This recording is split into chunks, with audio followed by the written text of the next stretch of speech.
नमस्ते, म स्मृति ठकुरी। आज यो भिडियो मार्फत चाहिँ म मेरो डियरलाई केही भन्न चाहन्छु। डियर, जुन शब्दले मैले मेरो जिन्दगीलाई शब्दमा उतार्न खोजे पनि तिमी बिना पूरा हुँदैन। सुरुवात जोबाट जसरी भएको भए पनि मेरो जिन्दगीको अन्त्य सिर्फ तिमी हौ अनि तिमी नै रहिरहनेछौ। यो कुरामा तिमी ढुक्क हुन सक्छौ किनकि मैले तिम्रो प्रेमलाई मेरो यो जीवन सुम्पिसकेँ। जबसम्म तिम्रो प्रेम छ तबसम्म मात्र मेरो यो जीवन हुनेछ। तिमीले आफ्नो प्रेम प्रति यति भरोसा भरिदियो कि यो मन तिमी भित्र आफूले आफैलाई बिर्सिन बाध्य भए। तिम्रो प्रेममा यति गहिराइमा पुगेर डुबे कि त्यहाँबाट उत्रिन सम्भव नै छैन। अझ भनौँ, म उत्रिनै चाहदिन। तिमी मेरो जिन्दगीको त्यस्तो व्यक्ति हौ। तिम्रो लागि म यो स्वार्थी समाज अनि समय परिस्थिति त के भगवानसँग पनि लड्न तयार छु। मैले हारिसकेको जिन्दगीमा बाँच्ने हौसला दिएर प्रेमले मेरो जिन्दगी भरिदिएर मलाई नयाँ जिन्दगी दिएका छौ। आमाले जन्म दिएपछि पनि म फेरि एकपटक जन्मिएकी छु, तिम्रो कारण, तिम्रो चोखो प्रेमको कारण, सिर्फ तिम्रो लागि। आफ्नै जिन्दगीको अँध्यारोसँग डराइरहेकी म प्रेमको उज्यालो दिएर बाँच्ने प्रेरणा तिमीले दिएका थियौ। फिक्का मेरो जिन्दगीलाई आँसुको सागरबाट झिकेर प्रेमको रङ्ग छरेर रङ्गीन पारिदियो। मैले तिमीसँग सधैँ गुनासो मात्र गरिरहेँ, के गर्यौ मेरा लागि भन्दै। तर आफ्नो सर्वस्व सुम्पिएर पनि तिमी चुपचाप मेरा कुराहरू सुनिरह्यौ। मेरो कारण मैसँग लुकी रोयौ, तर पनि मेरो मन दुख्छ भनेर कहिले केही भनेनौ। साँच्चै तिमी सबैभन्दा महान छौ मेरा लागि। सधैँ दिइरह्यौ तिमीले मलाई, कहिले केही मागेनौ। म रिसाउँदा तबसम्म झर्को नमानी फकाइरह्यौ जबसम्म म हाँसिन।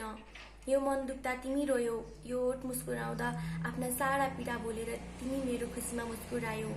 म रुँदा आफ्नो हातले आँसु पुछिदियो। म रुँदा होस् या खुसी हुँदा सधैँ मेरो साथ भइरह्यौ। मेरो हर सुख दुःखमा तिमी एक्लैले मेरो पुरा परिवारको कमी पुरा गरिदियो। मलाई कहिले एक्लो महसुस गर्न दिएनौ। म बिरामी हुँदा मेरी आमा झैँ हातिन्छौ, बुबाले झैँ हर कठिन परिस्थितिको सामना गर्न सिकाउँछौ। कहिलेकाहीँ मेरो दाजुभाइ दिदीबहिनी जस्तै झगडा पनि गर्छौ। मेरो सानो सानो कुराहरूलाई याद राख्छौ। मेरो एक जिद पुरा गरिदिन्छौ। आफ्नो जिन्दगी भुलेर आफ्नो खुसी बिर्सिएर तिमी मेरो बारेमा सोच्छौ। मेरो खुसीको लागि सोच्दै तिमीले यति हारिदियौ कि मेरो मुस्कान नै तिम्रो जिन्दगी हो जस्तो लाग्छ। हरेक नारीको एउटा सपना हुन्छ, जिन्दगीमा कसैको खास बन्न सकूँ। रिसाउँदा फकाओस्, रुँदा आँसु पुछिदियोस्, गल्ती गर्दा मायाले सम्झाओस्, धेरै प्रेम दियोस् अनि प्रेम सँगसँगै इज्जत गरोस्। तर कतिपय छोरीचेलीको त्यो सपना पुरा गर्दै जिन्दगी नै सकिन्छ। तर म असाध्यै भाग्यमानी रहेछु। म त्यो मान्छेहरूमा परिन। मैले त सबैभन्दा अलग एउटा सुन्दर जिन्दगी पाएकी छु, सिर्फ तिम्रो कारण, तिम्रो मायाको कारण।